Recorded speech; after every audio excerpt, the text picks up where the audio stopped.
ہر حشر تک ڈالیں گے ہم پیدائش مولا کی دھوم، حشر تک ڈالیں گے ہم پیدائش مولا کی دھوم، مثل فارس نجد کے قلعے گراتے جائیں گے اور خاک ہو جائے عدو چل کر مگر ہم تو نصلی علی رسول الکریم، اما بعد، اعوذ باللہ من الشیطان الرجیم، بسم اللہ الرحمن الرحیم، ان اللہ وملائکتہ یصلون علی النبی یا ایہا الذین آمنوا صلوا علیہ وسلموا تسلیما، الصلاة والسلام علیک یا سیدی یا رسول اللہ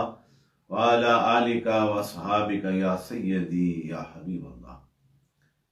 الحمدللہ، اللہ تعالیٰ کا لاکھ لاکھ شکر، نبی رحمت، نور مجسم، سید المرسلین، خاتم النبیین، حضرت محمد مصطفیٰ صلی اللہ علیہ وسلم کی نظر عنایت، نبی رحمت کے جتنے بھی عہد وفا کے چمکتے ہوئے ستاروں کی روحانی تصرفات کی برکت سے الحمدللہ 24واں روزہ افطار سے پہلے تمام یاران طریقت محبان اسلام کے سامنے حاضر ہوں۔ میرے دوستو، یہ لمحات آخری عشرہ مبارکہ کے اب ہم سے جدا ہو رہے ہیں۔ وہ خوش قسمت ہوں گے جو آخری عشرے کی ہر رات کو اس جستجو میں بیٹھ کر اپنی پیشانیوں کو الہ کے سامنے جھکا کر رحمان اور رحیم کے در پہ اپنے ہاتھوں کو پھیلا کر اس کی بارگاہ سے گڑ گڑا کر یہ آرزویں کرتے ہوں گے کہ مولا کریم اپنی محبوب کی کریمی اور محبت میں رکھ اور حضور کی غلامی میں رکھ، کیونکہ تیرے محبوب کی غلامی میں تیری رضا ہے، اور تیری رضا جس پر کامل ہو جائے وہ اس دنیا میں بھی کامل ہے، برزخ میں بھی کامل ہے، آخرت میں بھی کامل ہے۔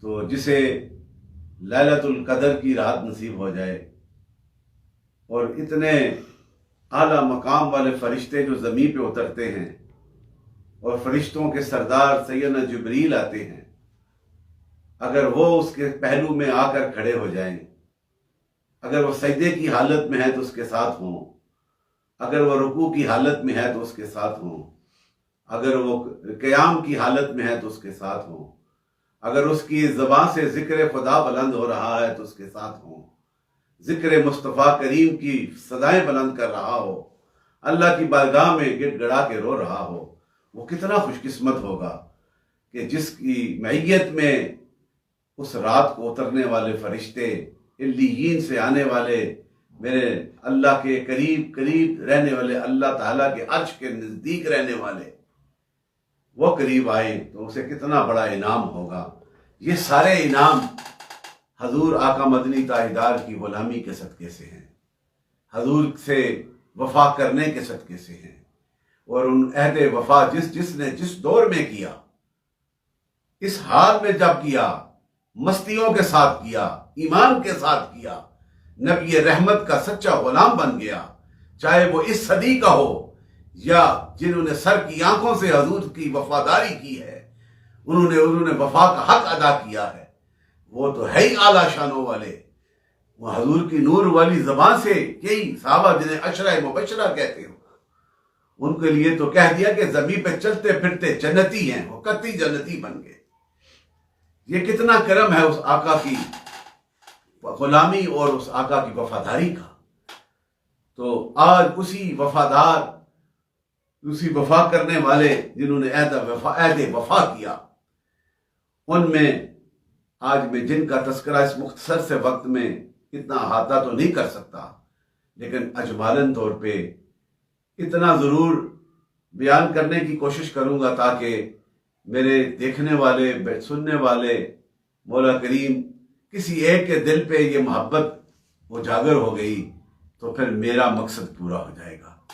میرے دوستو، آج حضور کے خلیفہ اول امیر المومنین خلیفہ بلا فصل سیدنا ابو بکر صدیق رضی اللہ عنہ کے حوالے سے تھوڑا سا اس رمضان المبارک کے آخری عشرے میں یہ تذکرہ کرنا چاہتا ہوں کہ وہ صدیق اکبر، وہ حضور کا ساتھی، وہ حضور کے در کا پکا اور سچا غلام، جس کی سوچ بھی در رسول پہ قربان ہوتی ہے، جس کا فکر بھی، جس کا خیال بھی، جس کا مال بھی حضور کے در پہ قربان ہوتا ہے، اور پھر اسے شان ملتی ہے کہ اے ابو بکر، میں نے جب یہ پیغام ہر ایک اور قریشیوں اور ہاشمیوں اور مکے کے سرداروں کے پاس لے کے گیا، ہر ایک نے گواہی مانگی، ہر ایک نے آرگومنٹس کیے، لیکن ابو بکر تیری وہ شان ہے، تو نے بغیر کسی آرگومنٹس کے وداؤٹ اینی ریلیکٹنس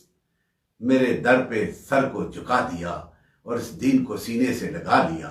یہ شان ہے سیدنا ابو بکر صدیق کی۔ آپ کا نام مبارک حضرت عبداللہ بن ابی قحافہ، نام حضرت عبداللہ بن ابو قحافہ کے بیٹے ابو بکر آپ کی کنیت، اور لقب آپ کا صدیق۔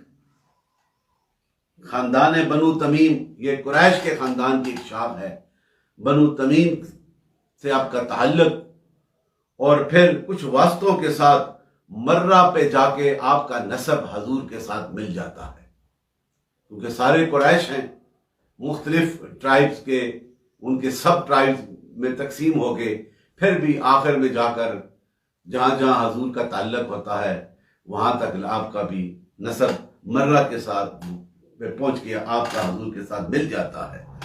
سیدنا ابو بکر صدیق رضی اللہ عنہ کی ولادت جو ہے وہ 2 برس اور چند مہینے بعد میں، حضور کی اس کائنات میں آمد کے 2 سال اور چند ماہ بعد آپ اس دنیا میں تشریف لائے۔ سیدنا امیر المومنین حضرت ابو بکر صدیق افضل البشر بعد الانبیاء بالتحقیق، قرآن پاک کی روح سے نبیوں کے بعد صدیقوں کا درجہ ہے، اور اس کے بعد پھر شہداء کا، پھر اس کے بعد صالحین کا، یہ کیٹیگریز۔ تو جس طرح حضور آقا مدنی تاجدار تمام انبیاء اور تمام رسول کے سردار ہیں، سید المرسلین ہیں اور خاتم النبیین ہیں، یہ titles worthy titles given by the اللہ سبحانہ وتعالی۔ اور اسی طرح سیدنا ابو بکر صدیق تمام صدیقوں میں اعلیٰ مقام رکھنے والے، جو تقوی میں بھی اعلیٰ، جو پرہیزگاری میں بھی اعلیٰ، جو ملنساری میں بھی اعلیٰ، جو سخاوت میں بھی اعلیٰ، جو حضور کی قربت میں بھی اعلیٰ، جو حضور کے ہر لمحے کے ساتھ چلنے والا۔ اور پھر میرے آقا نے جب ہجرت کا حکم ہوا باری تعالیٰ سے، تو ہجرت کے وقت ساروں نے سوچا کہ کس کا نام جو حضور کی رفاقت میں ہوگا۔ جب حکم الہی ہوا کہ ابو بکر کو ساتھ لیا جائے، تو یہ شان بھی کہ حضور کی ہجرت کے وقت بھی آپ کے ساتھ، یار غار بھی آپ، یار مزار بھی آپ، یہ شانیں آپ کو ملی اور یہ وفائیں آپ کو ملی۔ اگر دیکھیں، جس نے سوچ حضور کے در پہ قربان کر دی، فکر و خیال حضور کے در پہ قربان کر دیا، اور اپنا مال بھی حضور کے در پہ قربان کر دیا، اور پھر وہ صدیق کا لقب جب حضور معراج کے وقت، 2 جگہ یہ روایات لکھی جاتی ہیں، ایک روایت جو ہے حضرت امام جعفر سے ہے، آپ فرماتے ہیں کہ جب صدیق اکبر حضور کے ساتھ غار میں تھے تو آپ نے اس وقت حضور نے فرمایا ابو بکر تم صدیق ہو۔ یہ ایک روایت، اور دوسری جو ہے جب اسرا جو معراج کا واقعہ، اتنا بڑا میریکلز جو رب نے میرے رسول کو عطا کیا، اور جب واپس آئے تو اہل مکہ کو کہا میں راتوں کے مختصر سے ٹائم میں مکہ سے بیت المقدس کا میں نے سفر کیا، اور پھر آسمانوں کا سفر کیا۔ آگے آپس میں وہ چہ مگوئیاں کرنے لگے، کچھ صحابہ نے بھی کہا پوچھیں گے حضور سے، لیکن ابو جہل نے کہا کہ تمہارا دوست، میں نے ابو بکر سے کہا کہ تمہارا دوست آج ایک نئی بات اس نے کی ہے، اور اس رات کے مختصر سے وقت میں بیت المقدس کا سفر کیا ہے جو 3 مہینے کی مسافت پہ ہے محیط، اور پھر آسمانوں کا سفر کیا ہے. تو میرے ابو بکر, that were the golden words and statement given by the best Khalifa of the our beloved Prophet Sayyidina Abu Bakr Siddiq رضی اللہ عنہ. آپ نے کہا سنو, اگر میرے رسول نے کہا ہے تو بالکل برحق کہا ہے, بغیر تعامل کیے ہوئے آپ نے کہا جو کہا ہے وہ سچ کہا ہے. سنو, اور بھی میں حضور کی ان باتوں کی بھی تصدیق کرتا ہوں جو آسمان سے میرے رسول کو اٹھائی دی جاتی ہیں. تو جب یہ اس مقام پہ بھی آپ کو یہ صدیق کا لقب ملا کہ تصدیق کرنے والا, اور اسی کے حوالے سے سیدنا ابو بکر صدیق جنہوں نے تمام ہر غزوے میں ہر مقام پہ حضور کے ساتھ رہے, اور غزوہ بدر میں جو مقام جس مقام پہ جس ٹیلے پہ حضور کا خیمہ لگایا گیا تھا عشیر, اس پہ جو حفاظت کرنے والا یہ سیدنا حضرت علی فرماتے ہیں کہ ہم سب میں جو بہادر ہے وہ ابو بکر ہے, کہ اس وقت وہی حضور کے سامنے اس وقت آپ کھڑے ہوئے, آپ کی حفاظت کے لیے آپ کو مامور کر دیا گیا. یہ شان ہے سیدنا ابو بکر صدیق کی. اور پھر جب یہ سارے لمحات, سارے وقت مکہ میں, پھر مدینہ طیبہ میں, یہ سارے لمحات گزارنے کے بعد, فتح مکہ کے بعد, جب یہ توحید کا پیغام, میرے نبی رحمت کی اس شان کا پیغام عرب کے جزیرہ نما عرب میں پھیلنے میں کوئی رکاوٹ نہ ہونے لگی, تو پھر دوسرے دن حج کے لیے امیر حج بھی حضور نے سیدنا ابو بکر صدیق کو مقرر فرمایا. میرے دوستو, اب خیال کی بات اگر کی جائے, میں کہتا ہوں یہ چھوٹا سا مختصر سا وقت ہوتا ہے, اس پہ کسی ایک پہلو پہ تفصیل کے ساتھ گفتگو نہیں ہو سکتی, لیکن اجمالاً طور پہ اس لیے کر رہا ہوں کہ ہر پہلو کو جو ہے اسے آپ کی نظر کیا جائے. تو خیال کا پہلو جو ہے اس کے حوالے سے بخاری کی حدیث ہے کہ حضور آقا مدنی تاجدار ایک قبیلے کے, 2 قبیلے تھے, ان کے جھگڑوں میں آپ ان کی صلح سوائی کے لیے آپ تشریف لے گئے. اسی اثناء میں وقت نماز ہو گیا, تو تمام صحابہ بیٹھے ہیں جو ادھر موجود تھے, انہوں نے کہا کہ ابو بکر آپ امامت فرمائے, نماز کا وقت جا رہا ہے.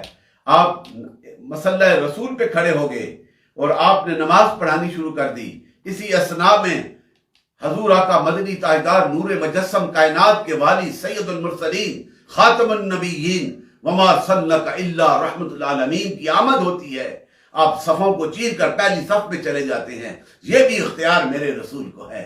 آج بڑے سے بڑا متقی پرہیزگار بھی کیوں نہ ہو, وہ ایسا عمل نہیں کر سکتا. یہ شان میرے رسول کو عطا کی گئی ہے. آپ کھڑے ہوتے ہیں تو صحابہ کا خیال آپ کی طرف چڑھ پڑتا ہے. میں نے جو کہا نا کہ خیال بھی قربان کر دیا, اور انہوں نے الٹے ہاتھ سے تالی بجائی کہ ابو بکر کو بھی پتا چل جائے کہ حضور جماعت میں شامل ہو گئے ہیں.